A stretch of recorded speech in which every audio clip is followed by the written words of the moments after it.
Welcome to the Nurse Shark Academy Show, a Baxter Professional Services production. And welcome to the Nurse Shark Academy Show. I'm Tina Baxter and your host. Our mission at the Nurse Shark Academy Show is to expand the consciousness of nurses as experts to reflect their individual and collective power by promoting self-agency through inspiring nurses to dream big, reach far, and soar to new heights in business and the profession of nursing, thereby producing a healthier and richer society. The Nurse Shark Academy Show highlights nurse business owners and others in the healthcare field who promote entrepreneurship. We invite nurse leaders for the interview and encourage them to tell their story. We want to welcome as our guest today Monica Sanford, and this episode is How One Nurse with a Passion for Cardiac Nursing Used Her Influence in Public Policy. And welcome to the Nurse Shark Academy Show. I'm Tina Baxter and I'm your hostess. We're the Nurse Shark Academy, where we're experts in nurses and experts in business. Our mission at the Nurse Shark Academy is to expand the consciousness of nurses as experts to reflect their individual and collective power by promoting self-agency through inspiring nurses to dream big, reach far, and soar to new heights in business and the profession of nursing, thereby producing a healthier and richer society. The Nurse Shark Academy Show highlights nurse business owners and others in the healthcare field who promote entrepreneurship. We interview nurse leaders and encourage them to tell their story. We want to welcome to today's show Monica Sanford. Monica is coming out of Pensacola, Florida, and congratulations. She just completed her doctorate in nursing practice. So welcome to Dr. Monica Sanford. Thank you so much. Thank you. I love Pensacola, Florida right now. It's nice for the summer. Hopefully it's not too hot and humid yet. Yeah. So tell me a little bit about yourself. What made you become a nurse? So I have been a nurse for right about 30 years, but I started when my son was born, actually. He's 32 now. Went back to school to be a nurse when he was born with a severe congenital heart defect.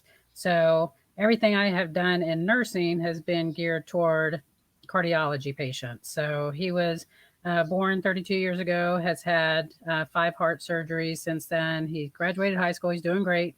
But and that's what, living into adulthood now with congenital heart disease is the norm, not the exception. So to me, everything I have done in nursing has either been CVICU, cath lab, any kind of, and as a nurse practitioner, the past 10 years has been cardiac, any kind of critical care and any kind of cardiac. So, and very involved in American Heart Association, American College of Cardiology, just to raise awareness and advocacy for congenital heart patients. So I got into it because of my son was born with a heart defect. Okay. And so that helps you to not only at that time, help your son and understand what was happening with your son, but it sounds like it turned into a passion to help other children that had those issues as well. Right. Well, when he was born, I was in business. I had a business degree before nursing, and he was born, and I said I have to go back to school to learn how to take care of him. So that was exactly why I went to take care of him. And then throughout the years, strangely enough, now I can't take care of kids because I don't want to see kids sick. It's especially heart patients, heart babies. So I do all adults, and my certification is in adult gerontology, acute care, NP. And so everything I do is either cardiology or inpatient hospitalist as the admitting hospitalist for a hospitalist group. If you're being admitted to the hospital, I'll go down and do your admission. So everything I do is kind of critical care, acute care, focusing on cardiology. And my DNP project actually was all about congenital heart disease. So, and I have done a lot of things in health policy for raising awareness and advocacy for different bills for funding, appropriations, surveillance, registries, things like that for adult congenital population or all congenital population. But I do sit on I'm the only nurse practitioner on the Pediatric Congenital Technical Advisory Panel for the state of Florida. I'm a non-voting member. All the other members are CV surgeons or cardiology, pediatric cardiology. So I do sit on those board calls for what is going on in the world of pediatric cardiology around the state of Florida. Well, that's wonderful. So I'm with an organization called Nurses on Boards, and particularly with our Indiana coalition. And so I'm just wondering, have you let them know that you're on that? Because we're advocating to having more nurses sit on the boards and hopefully one day having a voting membership on the board. Oh, very cool. I was on the American College of Cardiology, the board for the state of Florida. I just rolled off after 3 years on that board, and I've been on the Pediatric Cardiology Technical Advisory Panel. And that was a gubernatorial appointed Hmm. from Governor DeSantis on that board. So I would love to hear more about what you do on in the what was it called? The board. And nurses on boards, and so it's a Oh, cool. coalition of different organizations, and I'm on their listserv. And because I don't know how I came across it, it just popped up one day, I guess, on my email, maybe from the ANA, I don't know, American Nurses Association. Right. And so I saw that, and they had an Indiana coalition, and they were looking for board members for your local area, and one of them happened to be Meals on Wheels, which was in the next county over. And so because it was on the next county, and my specialty is geriatrics as well, and I wanted to work with older adults, I thought this is a perfect way for me to get back into working with that program, because it's been such a long time since I'd been part of Meals on Wheels, and I just rotated off the board this past January. Oh, well, very cool. Yeah, we'll have to check it out. I know because I am the local Northwest Florida here in the Panhandle. I'm the Northwest Florida president of our Northwest Florida network, nurse practitioner network, which is a Okay. state run by the state. But so I'm the president for the local one, and I know the state one always kind of comes out and says, "Are you sitting on any boards? Are you doing things like that to let them know?" But and in 2020, I was the winner of the AG-ACNP advocacy award for the state of Florida, and advocating for different things. I go to Capitol here in Tallahassee for the state for either NP issues, any kind of nurse practitioner practice issues, or cardiology issues. I'm usually in Tallahassee for one of those things. So Okay, that sounds great. Because advocating as a nurse and a nurse practitioner on the political spectrum and regulatory affairs is very important, and that's one of the reasons why I wanted to bring you on today, was to talk about that process, because there's a lot of nurses out there that may want to say something but don't know how. So how right. would someone get involved on either a local stage, statewide, or even national?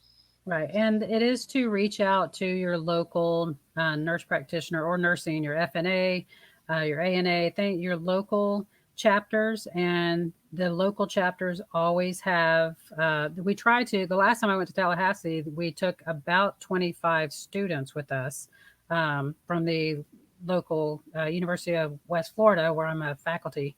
And just showing them the process of, I like to say, everybody tells you to use your inside voice. I want you to use your outside voice. You need to tell people what you need.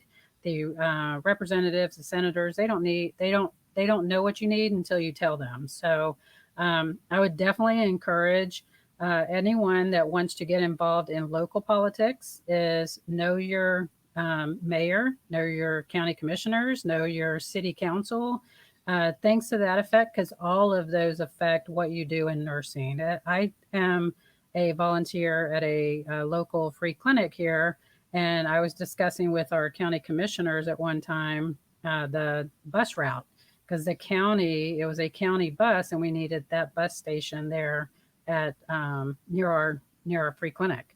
So anything like that, it makes a difference. And any social determinants of health type thing. You're going to go for a public policy issue, a health policy issue, to speak to your representatives or senators. They always have district hours, meaning you can go speak to them locally where you are, and then you can always go to your state capital and just tell them what you need and why you need it in about 3 minutes or less. They love that. and Yes. and ask them what you want them to support or oppose, and what you need. And so let's back up a little bit, because I Okay. want our listeners, in case they have questions and don't understand, describe what you mean by social determinants of health. I know what you mean, but I want our listeners to understand. Any kind of, it can be insurance, it can be racial disparities and equities, it can be location. Do they not have transportation to get to a free clinic or a hospital? Do they not have, um, like I said, the insurance or payments, or they are homeless, or um, any kind of thing that affects them, their access to care. So if they have some kind of barrier to that access to care, that is up to us as nurses and nurse practitioners to identify those barriers to care. So we identify them in the patient population that we're caring for, and try to break down those barriers, try to increase their access however we can. Whether it's, I just did something, I just went to see actually our governor speak, and he was talking about getting broadband to locations around that didn't have internet, so they couldn't get telehealth, things like that. So they have no internet access. They had no way to even have, some of them didn't have cell phones coverage, things like that. So anything that is a barrier to their, someone receiving their care. Well, I was going to say, during the pandemic, that was one of the things that we faced in Indiana, was, did people have access to the internet to do telehealth? And Right. for some of them, it was, you have to use a telephone, a landline. That was the Yeah. only access that they had. And if they did have access, a lot of times either their cell phones were too old, they had a government phone, so they didn't have a lot of minutes. Right. So you had to worry about those things. So there were a lot of barriers. And the other thing is that I happen to live in what's called a food desert. Right. So when you don't have access to food, you can't get the fresh produce, you don't have access to meat, you have to go a long distance to get that. How are you going to tell someone who's diabetic to have a better diet when they don't Right. have access to those things? And the closest place they can go to would be a convenience store, or one of the outlet stores. And Yeah, so, and that is the free clinic I'm at. We actually have a pantry, a food pantry for just what you're talking about. People that do live in the food deserts, getting them. But some people don't even realize that you're telling homeless people to take these medications or these things. They don't have a refrigerator to keep their meds in or to keep their food in. So we would have to, you know, keep that in mind when we're even giving food out to people, is they don't have a can opener, so everything has right. to be a pop top or just a tear off. So everything you keep in mind to let them have access to food, to medicine, to care, to any kind of um, cleanliness, hygiene type things. So anything that we see that is a barrier, we try to break down those barriers now. And And some people, and if there's new nurses listening, you're always going to hear that equity versus equality. And to me, I tell the new nurses, equality is if I walk in a room and give you all a pair of shoes, and then equity is if I walk in the room and give you all a pair of shoes that fit you. So it is that type of, you have to give people the care that they need, not just everybody the same care. yes, yes. And so, knowing that you're still a practicing clinician and all Mhm. those things, how did you get involved in the policy work, and how you're doing it with your show? Because I understand you also have a podcast, and you said on your podcast you invite local politicians, leaders, et cetera, influencers. So how did you get started with doing that? Well, it started as just a hobby because I did teach health policy. I love health policy. It's been quite a few years now, 2017. I went to Capitol Hill in DC and talking about congenital heart disease appropriations and funding and things like that. And actually, the bill that we were working on was the Congenital Heart Futures Reauthorization Act, which was signed by President Trump at that time for funding for NIH and CDC for congenital heart disease. So we go to Capitol Hill, we talk to senators, representatives, and tell them we need this funding for whatever your passion is. Um, and then locally, I always go to my local representatives, local senators for either ACC, the American College of Cardiology, American Heart Association. I go to legislative conferences. I go to legislative, what we call fly ins, where we all get together and just fly into the Capitol. and kind of storm the Capitol and tell everybody what we need. Um, then I started, in my podcast, I started wanting to talk to the local politicians. And it's not all politicians that I have on there, it just seems to be very heavy in politicians, especially around, you know, voting season. Um, so if somebody, I like to have on the challengers of somebody that is going against the incumbent. To me, the incumbent, they've had time to say, you know, what they need to say and do what they need to do.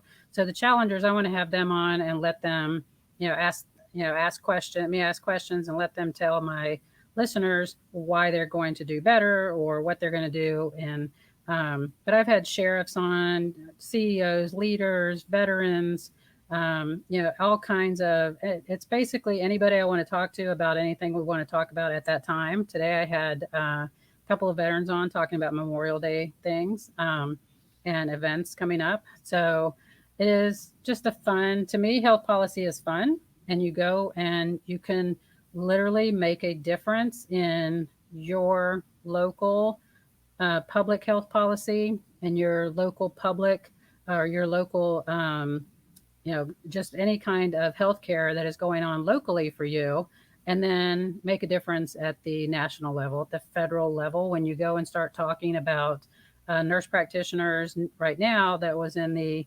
recent session, is writing even just cardiopulmonary rehab, that we're going to be allowed to do, right for rehab things. So, or right for diabetic shoes, things like that that are governed by kind of CMS federal things. Yes. We go to uh, our not just our state representative but our U.S. representative and ask them for certain things. Yes, I've been up to DC myself as well. It's As fun. It's well, addicting. yeah, as well as to our local state house many times on several issues through CAPNY, Coalition of Advanced Practice Nurses in Indiana. And so we are active in going up there and letting them know what the real issues are. And unfortunately, there has been some, and I'm pretty sure people know, a lot of backlash in the media. And there's a big push from the American Medical Association with the Stop the Creep initiative, Right, where right. they're talking about nurse practitioners and others wanting to take over and take their jobs. I actually read an article in MedPage today where some ER physicians were talking about nurse practitioners and physician assistants were coming for their jobs.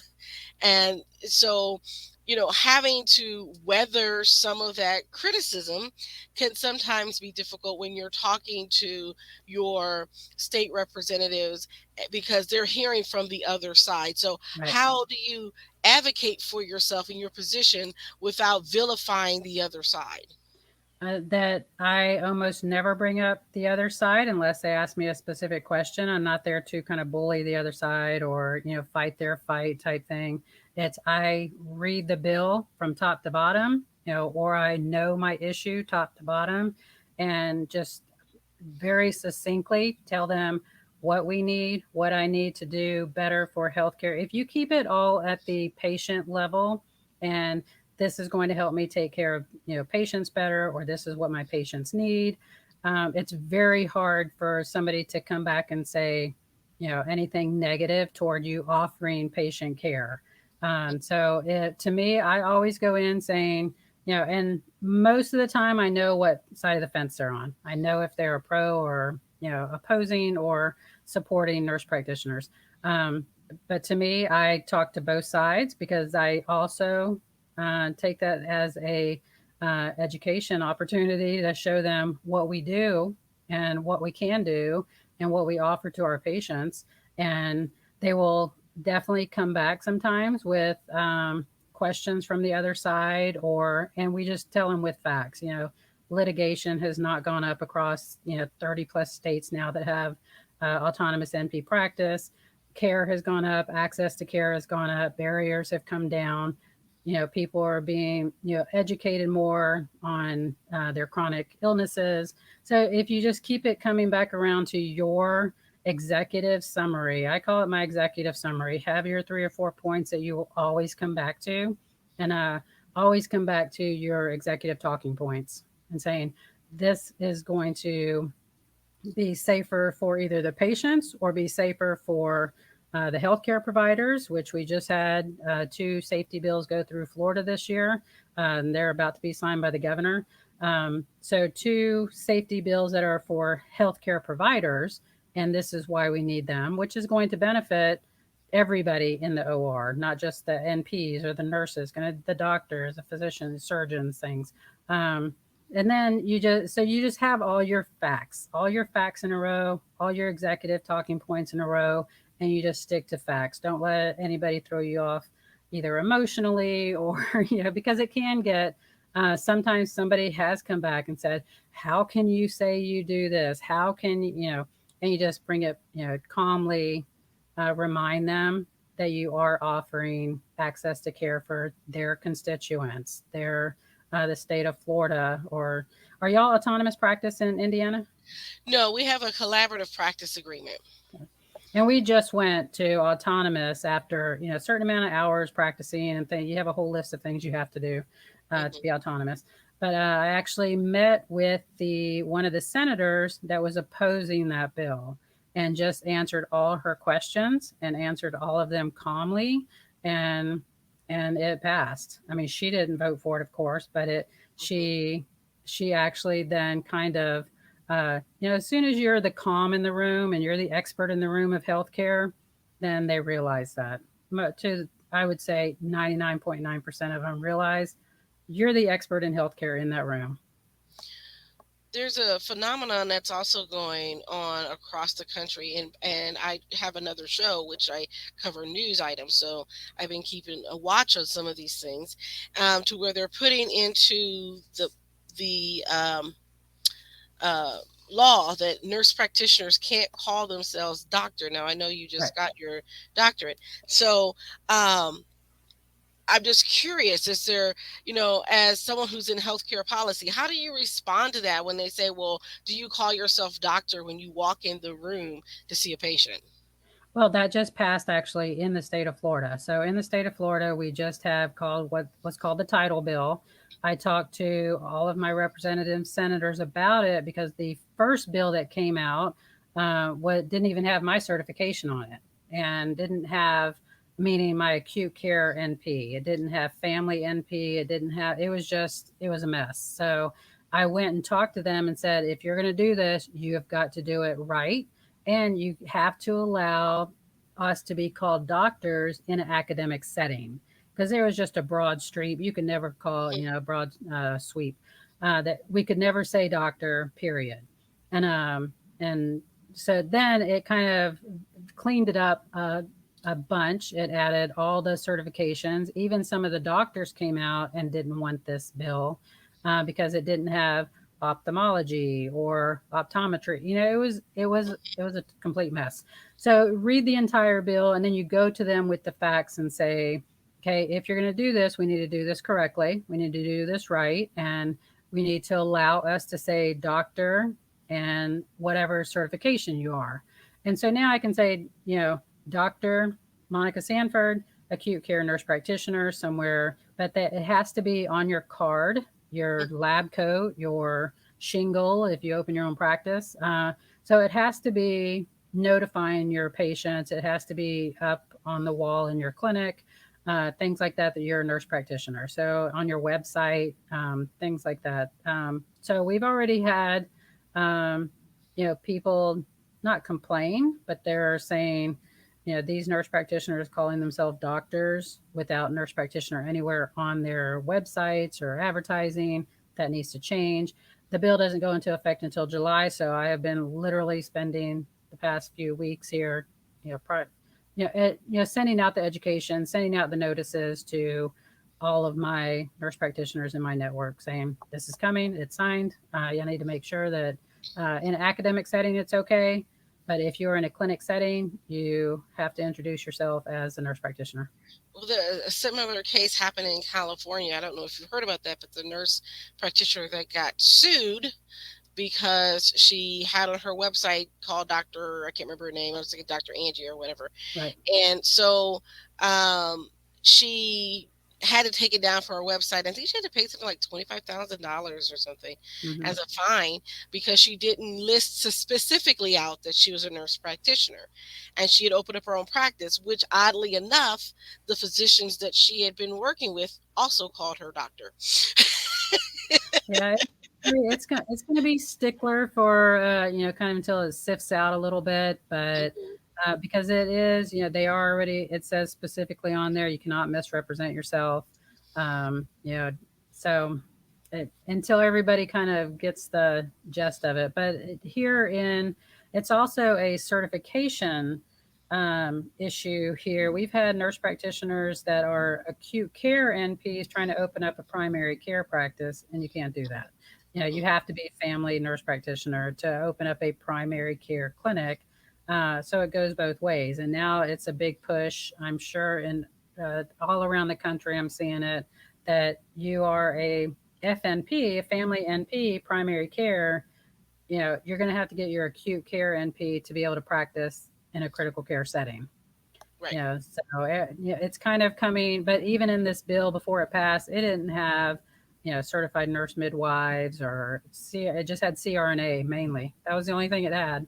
So it Mm, was, and the next bill coming up, they've tried for it a few times. CRNA is trying to get autonomous practice too.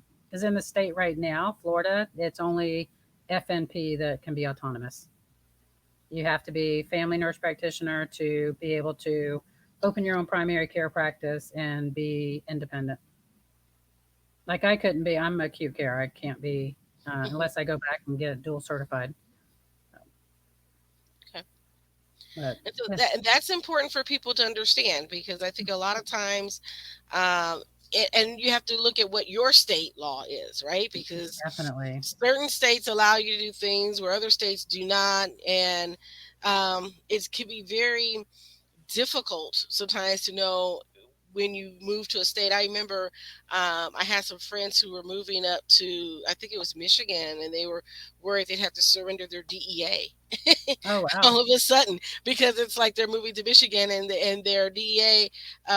There's something about it didn't cover, and they had to have a certain thing, and so you have to know where you're moving to, what your state's laws are, and that's why I think it's important that every nurse periodically reviews their state nurse practice act. Right, definitely. But as far as nationally, like we're all board certified, national board certified. Yeah. So it is a national. We follow the LACE, the LACE model, license, accreditation, certification, education. So if your education program did not prepare you for acute care or family, go back to your another program and get recertified, just so you are aligned with the patient population you're taking care of, and there's no question. Just don't, if you never have let anybody, question that, and you are certified to be doing what you're doing, that at least you have that legal leg to stand on. Yeah. Yeah.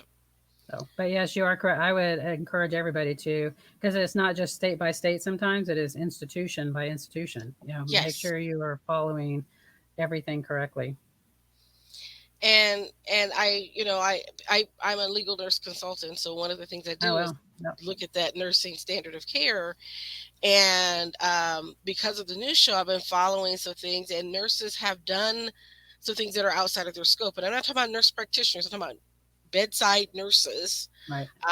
There is a case here in Indiana where a patient was presumably terminal, had COPD, had COVID, and decided that he didn't want to be have oxygen anymore. He just wanted to, peacefully pass.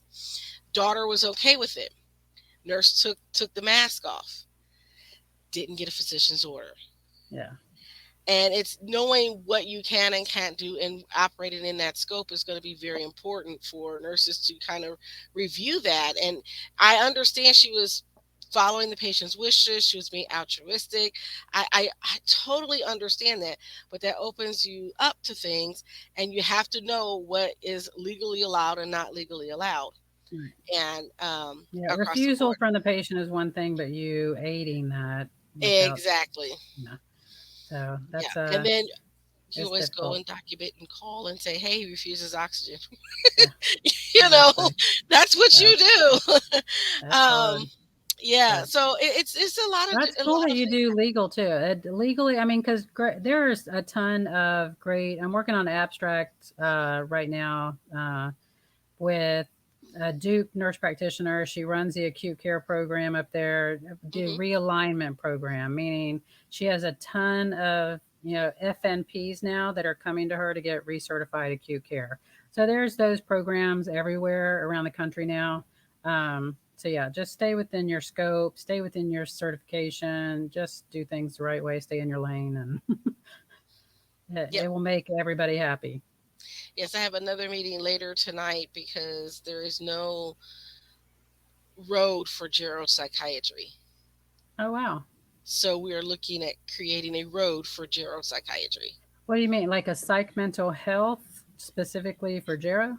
Yes, Is there one for peds? I don't there know. I don't is. do There psych. is one Oh, for is there? peds.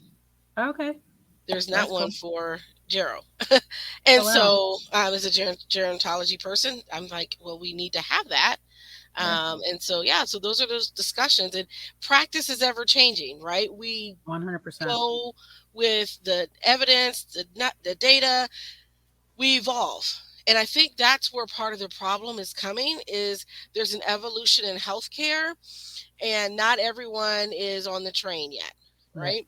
And it's And going to continue. 10 it's years going, from now, me and you will, be going, you're certified in what? It's like they will yeah, have certifications to do procedures at bedside or surgeries, things like that, I would have never thought of. But now we're thinking of it, especially with AI and all kinds of things coming down. So, with technology advancing so much, yeah.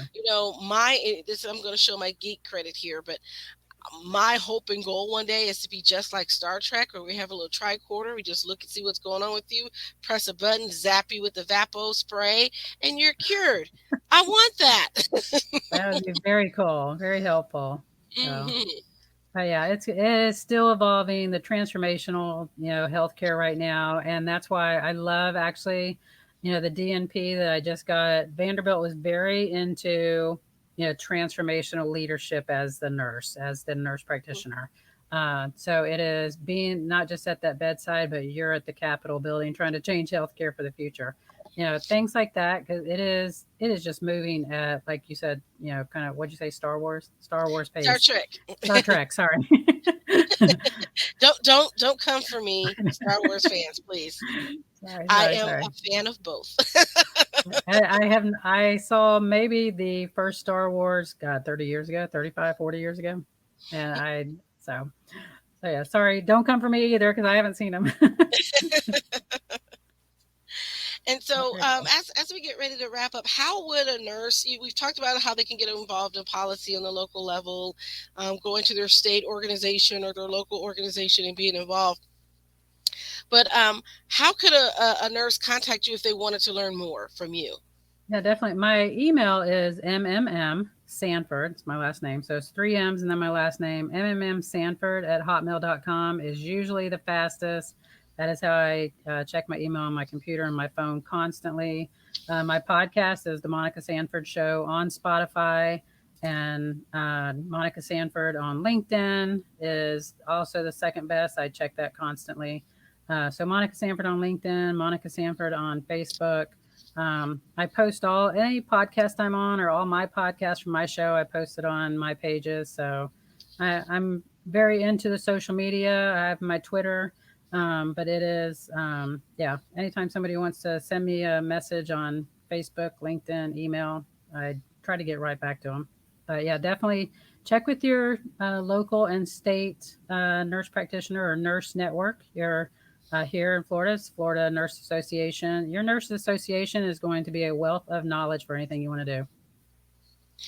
Great, and I wholeheartedly agree. I think that nurses are starting to be more involved in the political aspect of political sphere, and my hope is that more nurses will be running for office soon too. 100%.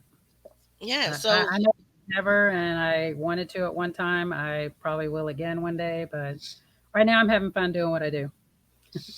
yeah, sometimes there's a way to advocate by just being the voice in the mic, and then there's other ways that you can actually be boots on the ground and actually running for an office. Right. I myself am not. I keep telling people I am not running for political office. Do not ask me anymore. Well, your senator actually, or representative, Lauren Underwood, isn't she Indiana? No. Is it Lauren Underwood? Could have swore she was Indiana, but she was a nurse, or she is a nurse. But I have to look back and think now. I I'll could have have to swore it look. was her. We do have a nurse, but I don't think that's her name. But I'll have to double check. Lauren Underwood. I don't. I don't I know. thought that was her, but and I know her just because she's a nurse and she's also a congenital patient, a congenital heart patient. She has a pacemaker, which she's very Oh, open about. So yeah, I try to follow her. And she came to Vanderbilt to speak one time, and I could have swore it was Indiana, but it may be completely a different state, a different part of the country.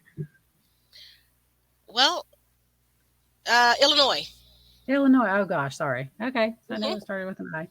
Yep. Yeah, you started with an I. I quickly looked her up. I said, let me Google her Oh, because I'm very like, cool. Yeah. yeah, she's from representative from Illinois' 14th district. Okay. Yep, she's a nurse. So, and we Yeah. have a couple of nurses here running for state senate down South Florida. So we are all supporting them, and so yeah, Yeah. more nurses need to get involved. Yes. Local school board. You'd be surprised. I Oh mean, gosh, yeah, school board and city council and running for mayor. Hey, yep. it'd be great. County commissioners would be huge. Yeah, Yes. Would it be great to have more nurses that can speak to those things? yep. I, I'd support it. Again, Oh, I'm not running for office. you'd be Got too much great. other stuff. No, I'm just the one that goes to city council and introduces things. I know that's me now. It's like they'd be scared to put a microphone in my face. I would just keep talking. Yeah, yeah. It was quite interesting. We had a ordinance signed by a mayor introduced to city council to declare racism as a public health threat. And they signed it, but it was quite interesting to be in that meeting because Very interesting. I have city council members who are not in healthcare, right? Um, talk to me as if I didn't know what I was talking about. Oh wow. Yeah. And so knowing that I have to put the credentials out there, I did. And, Yeah. then the atmosphere changed when they found out that I was actually the president of the organization that was putting forth this legislation. And they were like, Yeah. oh, President Baxter. Yeah. Sorry Good. about Good for that. you. Yeah. Yeah. and, and so it was quite interesting. That was a long meeting. That was back when we were on Zoom because of COVID. So everything was on Zoom.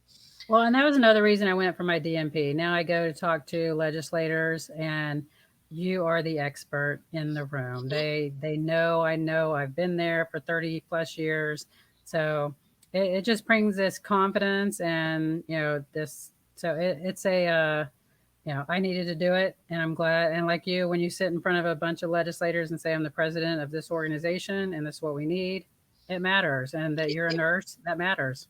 It matters. And I want to tell our nurses, you don't have to go back and get your master's. You don't have to go back and get your No, doctorate no. because you're the nurse, you're the expert, you're in healthcare. A lot of the people that sit there aren't healthcare professionals. They're maybe bankers Yeah. One of mine or sells real school estate, teachers. one sells insurance. I mean, they are Yeah, not healthcare.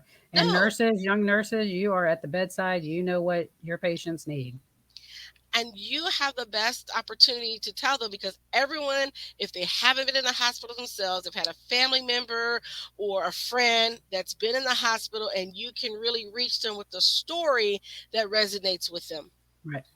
And so you find that common ground because you can say, well, everyone, someone's been in the hospital. You know what it's like to have the hospital food, and you know that you have to be on a special diet, and Mrs. Dash may not be your friend.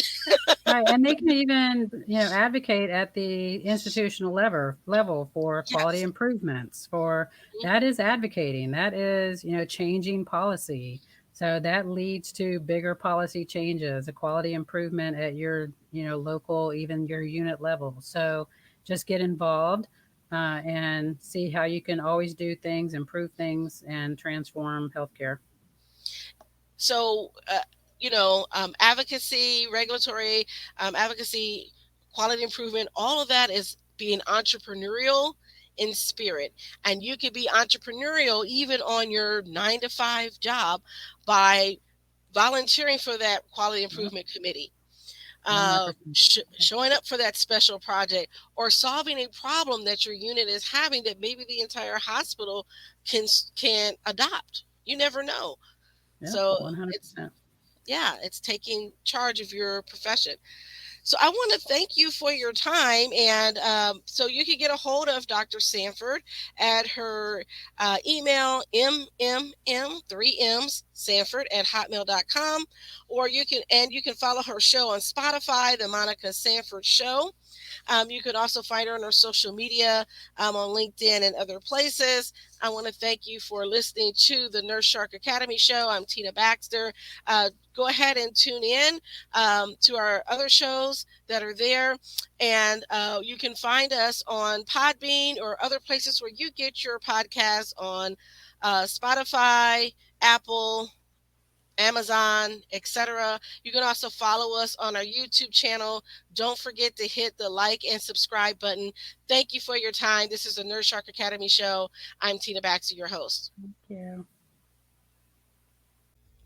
Thank you for listening to the Nurse Shark Academy Show wherever you get your podcasts or watching us on YouTube. Don't forget to like and subscribe, and don't forget to hit the notification bell so that you'll know when all of our episodes come out. If you want further information, you can contact us on the NurseSharkAcademy.biz.